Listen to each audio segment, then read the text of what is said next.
Thanks for existing. Don't come.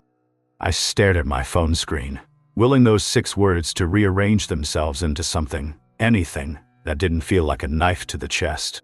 Christmas Eve, 8:17 p.m. And my own father had just told me I wasn't welcome at Christmas dinner. No Merry Christmas. No hope you're doing well. Just, thanks for existing. Don't come. I was sitting on the floor of my bedroom, legs crossed like a kid, blinking at that message like it might transform into something kinder if I just stared long enough. But it didn't. The words stayed frozen there, cold as December snow, final as a coffin lid closing. They were all there, you know. My parents, my sister Alina, probably laughing around the dinner table right now, passing the mashed potatoes, sharing stories, being a family, a complete family. And I was the missing piece they didn't even want. But here's the thing nobody knew. Here's what they conveniently forgot while they were carving that Christmas turkey. I had been covering everything for the last year and a half. Everything. Rent, food, utilities, even Alina's student loans that she swore she'd totally pay back soon. I was the one working double shifts, selling my laptop, giving up any hope of a social life. Also, my sister could figure things out. That night, just hours before my father's text, Alina had stood in our hallway, fluffing her curls in the mirror, getting ready for Christmas dinner at our parents' house. The dinner I apparently wasn't invited to. She tossed her coat over her shoulder and paused at the door, like she had something important to tell me. "Oh, in case they ask," she said, not even looking at me. "Shh. I told them you're just kind of squatting here. You know, since your name's not on the lease." My hands froze in the soapy dishwater. The plate I was washing nearly slipped from my grip. "You told them what?" She rolled her eyes like I was being dramatic. "Relax. It's not a big deal. I just didn't want them thinking I'm letting you live here rent-free or something. It's easier this way." "But I am paying the rent," I said, my voice quiet but flat. "I pay all the rent." "Yeah, well, they don't need to know that." And then she left. Just walked out the door like she hadn't just thrown me under the bus. I didn't text that night. Didn't call. Didn't try to explain myself to anyone. Instead, I sat at our cheap kitchen table, staring at the string lights I'd hung up weeks ago, wondering how many more years I'd keep doing this. Keep paying for people who had already decided I didn't belong. By midnight, something inside me snapped. Not broke. Snapped. Like a rubber band that had been stretched too far for too long. I got up, walked to the hallway closet, pulled out my toolkit, and changed the locks. No hesitation. No guilt. No second guessing. When I went to bed that night, the apartment felt different. Lighter. Quiet. Safe. Mine. Maybe for the first time since I'd been living there. The next morning at 8:17 a.m., I heard the sound that would become my favorite Christmas gift. Keys fumbling at the door. A click. A curse. Another click. Nothing. Then knocking. Then pounding. Then silence. I didn't open the door, but I did leave something for her. 2 gift-wrapped boxes sat perfectly on the welcome mat. One was medium-sized, tied with a red ribbon. The other was smaller, and it was moving. Let me take you back. Let me show you how we got here. How I became the family ATM without even realizing it. It started small, like these things always do. Groceries first. "I'll pay you back on Friday," Helena would say. Then rent. "Just this month until I figure things out." Then her student loans. I swear, I've got a job interview next week. When she got fired again, I didn't ask questions. I just stepped in, took on extra shifts at work, sold my gaming console, my old laptop, my watch. I gave up travel, hobbies, even dating. I convinced myself this was temporary, that helping my sister stay afloat was what good brothers did, what family meant. But temporary became routine, and routine became obligation, An obligation turned into this suffocating silence where I couldn't even breathe without feeling guilty. Because what do you say to someone who lets you pay all their bills, then tells your parents you're just squatting in the apartment you're financing? I should have seen it coming, though. Alina had always been gifted with words.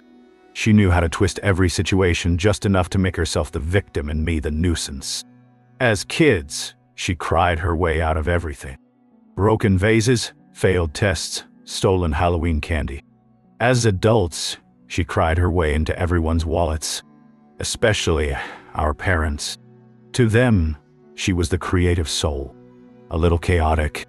Mom used to say with this fond laugh, "But she means well." Meanwhile, I was too serious, too controlling, too cold. But cold is what you become when love comes with conditions attached. I stopped going to family dinners months before that Christmas text. Not because I didn't want to see them, but because I couldn't keep pretending anymore. Every single conversation turned into a financial guilt trip. "You're the stable one," they'd say. "She's struggling. You know she has a delicate spirit. Why are you always so difficult?" Difficult. Because I wanted to be treated like a human being instead of a walking ATM. The truth was, I was tired. Bone-deep tired. Tired of paying for everything. Tired of being the only adult in the room. Tired of waking up every morning in an apartment I paid for just to be told I was a burden. But the moment that truly snapped something in me came just 3 weeks before Christmas. I had just gotten off a 12-hour shift. Exhausted doesn't even begin to cover it. I stopped and picked up Chinese takeout for both of us, walked into our apartment, and placed the bag on the coffee table. Alina didn't even look up from her phone. "Can you Venmo me?" she said, casually, like she was asking about the weather. "For what?" "My part of the takeout." I blinked. Slowly. "You mean in the takeout I bought with my card, using my money, while you haven't paid rent in 3 months?" She shrugged, thumbs still flying across her phone screen. "Yeah, but you chose to do that. I didn't ask you to. You've been asking me all year." "Yeah," she said, finally looking up. "Well, no one forced you." And that's when it hit me like a freight train. She never felt guilty. Not once. She wasn't using me out of desperation. She was using me because I let her. Because I was convenient. A week later, I found something that changed everything. I was organizing papers on my desk when I saw it. A credit card bill. Not mine. It should have been hers. But there was one massive problem. The statement was under my name. I sat on the edge of my bed, heart pounding like a drum, staring at the balance. $6,438.72. Sephora. Apple Store. Zara Dotts. A weekend spa resort. A tattoo shop deposit. All charged to a credit card I never opened, under my name, with my social security number. I called the credit card company with shaking hands. "Yes, sir," the representative confirmed. "This account was opened 3 months ago with your social security number and email address. My sister had stolen my identity." I didn't confront her right away. I just went quiet, started observing, taking screenshots, watching her walk around our apartment in brand new boots and an Apple Watch, laughing on FaceTime with her friends, talking about her stupid brother like I wasn't 5 feet away. I was going to wait until New Year's to say something. Maybe in February. Let it build. Let the evidence pile up. Let it really sting when I finally dropped the hammer. But then Christmas came, and that text from my dad, and Alina sitting there that night, sipping wine, saying with this cruel little smirk, "I mean, you can't really expect them to see you as family when you act like a tenant. You don't belong here." So I changed the locks. I left Alina the gifts I'd originally bought her because, despite everything, I'm not a monster. A nice scarf, some books she'd mentioned wanting. I'm not cruel. But I added one more gift. The second box. Inside, carefully arranged, was a copy of that credit card statement with her name written across it in red marker. Below that, a flash drive containing audio files, recordings I'd made of her bragging to her friends on speakerphone. One recording where she said, laughing like it was the funniest joke in the world. Honestly, he deserves it. He's like a bank with no overdraft fees. Why wouldn't I take advantage? The box trembled slightly because I'd hidden my old phone inside, set on vibrate, buzzing on a loop from a scheduled alarm every 30 seconds. I wanted her to feel what I'd been feeling all year. Confused, rattled, shaken to the core. I was in the kitchen reheating leftover Chinese food when the banging started. Not knocking, banging, like someone wanted to break the door down. It didn't surprise me. What surprised me was how calm I felt. I opened the door slowly. There she was, Alina, hair a complete mess. Eyeliner smudged down her cheeks, pure rage written across her face like graffiti. "What is this?" she screamed, holding up the still vibrating silver box like it was a bomb. I tilted my head. "A Christmas present. It's vibrating." "I know. Did you open it?" Her mouth opened, then shut. She looked like a fish gasping for air. "You should," I said, stepping aside. "Come in, since you don't have keys anymore." She stormed past me. "Eesh," dropping the box on our coffee table. The ribbon was half untied already. She yanked the lid off and stared. Silence. Complete silence. Inside, perfectly arranged like a museum display, were stacks of printed screenshots from her text conversations where she called me a freeloader and just a walking paycheck. The flash drive labeled for Dad, "Play this if you still have a spine," and a sticky note folded neatly with just one line, "Your lease is up," emotionally and otherwise. She turned to me. "D," eyes wild. "You're heartless." "No," I said. "Just done." Right then, my phone buzzed. A call from Dad. I answered it on speaker. "Son, what is going on? Your sister just showed us what you left her. That was cruel. What happened to family?" I let out a short laugh. "You mean the family that told me not to come to Christmas?" "That wasn't about you," he snapped. "You've been cold. You isolate yourself. You told me not to come, I cut him off. And guess what? I listened." Alina snatched the phone from my hand. "Dad, he's gone completely nuts. He changed the locks. He's stalking me. He planted." "Oh, please," I said, grabbing the phone back. "Why don't you tell him what's really in that box?" There was a pause. A long one. "Dad," I continued, my voice steady as steel. "Do you know who's been using my name to open credit accounts? Do you know who's $6,438 in debt under my identity?" Silence. Then Dad spoke. "Is that true?" "No," Alina shouted. "He's making that up. He's trying to get attention." "Then why does Capital One have her email address attached to an account with my social security number?" I asked. "Why are there receipts from stores she shops at with my name on them?" No answer. "But the best part," I continued, walking to the shelf and pulling out a small black speaker, "is this." I pressed play. Her voice filled the room, clear as a bell. "He's just so easy to manipulate. He always feels guilty. I could burn down the apartment and he'd still pay my phone bill." Her face drained of all color. That's out of context," she stammered. "Really?" I raised an eyebrow. "What's the context for he deserves to suffer?" Dad was silent. She was silent. The whole world felt silent. Then came another knock. A soft, unexpected one. I opened the door. It was Mom Dotaway. And behind her, Mike, Alina's ex-boyfriend. "What are you?" Alina started. "I need to talk to you," Mike said, his voice trembling not from fear, but from fury. "Both of you." "I just found out," he continued, looking directly at me. "That someone has been using my name too. 2 iPhones ordered last month. A hotel booked in my name. They called me for payment today." He turned to Alina. "Was it you?" She opened her mouth, closed it, opened it again. Why would I do that?" Mike looked down at the box on the coffee table, the flash drive, the printed screenshots, the speaker still glowing red. "I think you should leave," he said to her. "What?" she snapped. "Now," Mike said, stepping inside. "I'm staying here," he added, looking at me. "If you'll let me crash a few days. I think we've both been played by the same person, and maybe it's time we stop playing her game." Alina blinked like she'd been slapped. "You're siding with him?" "I'm done siding with liars." She stood there frozen, maybe for the first time in her entire life.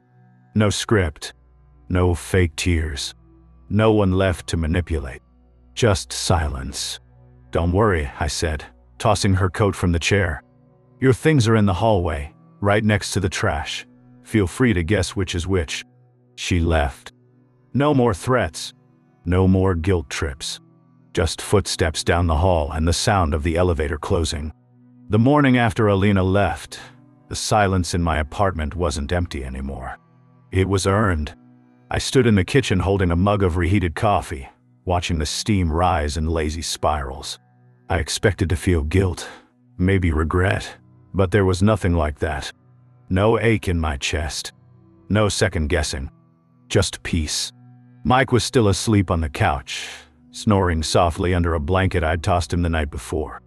When he woke up, he saw my laptop open on the table and raised an eyebrow. "You're working already?" "I'm getting my money back." He sat up, rubbing his face. "What, like pressing charges?" "More than that. This is going to be official. Step 1, the claim." I'd already begun compiling evidence the night Alina left. I had folders, literal manila folders, stuffed with documentation, screenshots of credit card statements, IP login records showing where accounts were accessed, my complete bank account history, even receipts for every single charge she'd made under my name. I submitted a formal identity theft report to the police and opened cases with all the affected financial institutions. Capital One responded first. They flagged the fraudulent account and started a full investigation. By Friday, my phone buzzed with a confirmation email. "You have been approved for full reimbursement. $6,438.72. I leaned back in my chair, exhaling for what felt like the first time in months. But I wasn't done. Not even close. Step 2, the calculation. I opened a spreadsheet and started counting. 18 months of paying for 2 people. Rent, $950 per month. Utilities, $180 average. Groceries, $400. Her random emergencies, $100 to $500. Sometimes more. I scrolled and scrolled and scrolled. By the time I hit the bottom of that spreadsheet, my stomach turned. $17,892, not including emotional damage. Not including the weeks I skipped meals or pulled double shifts just to stay ahead of her spending. Not including the relationships I lost because I was too stressed and broke to maintain them. I took screenshots, saved everything to multiple flash drives, and called a lawyer. Step 3, the lawsuit. "I'm not just here because she used my credit," I told the attorney. His name was Richardson. Sharp man. Metadim. Wore expensive shoes and smiled like he'd already won. "I want restitution. She lived off me for over a year, and my parents encouraged it." "Do you have proof?" he asked. I slid the flash drive across his mahogany desk. He plugged it in, clicked, scanned, and his eyes widened. "You documented everything. Every single dollar? And the parents?" "They added my name to utility accounts without my knowledge. I found the contracts buried in my sister's paperwork." He gave a low whistle. "This isn't just identity theft. This is long-term financial exploitation." "So, do we have a case?" "Oh," he said, leaning back in his leather chair. "We have a very public one." 3 weeks later, on a rainy Wednesday afternoon, 3 certified letters landed at my parents' home. One for Alina, one for Mom, one for Dad. All from the law office of Richardson and Associates. Within 20 minutes, my phone rang. Caller ID'd. "Mamat." I answered. "What are you doing?" she snapped, not even bothering with hello. "Good morning to you too. You're suing us? After everything we've done for you?" "Done to me," I corrected. Let's not twist the narrative here. We're your family. You were also co-signers on 2 utility bills and added me to a third without my consent. That's fraud. It was just paperwork. It was theft. You're blowing this completely out of proportion. You told me not to come to Christmas. The lion went silent for a long moment. Then her voice dropped an octave. We raised you. We let you stay here when you needed it. I never stayed anywhere. I was supporting everyone. There's a difference. 3 days later, my grandmother called. I hadn't heard from her in months. Not since Alina had told me Nana's tired of your drama. Don't call her anymore. But now, her voice was firm. Strong. I saw the lawsuit, she said without preamble. And I saw the bank statements. My heart dropped. You saw what? She sighed. Your father cashed out over $9,000 from a savings bond I created in your name. He used it to pay off Alina's old car loan. I sat down hard. Grandma, I didn't know there was a bond. Well, there isn't anymore. But I've frozen what's left and moved the account. It's yours again, where it should have been all along. I didn't know what to say.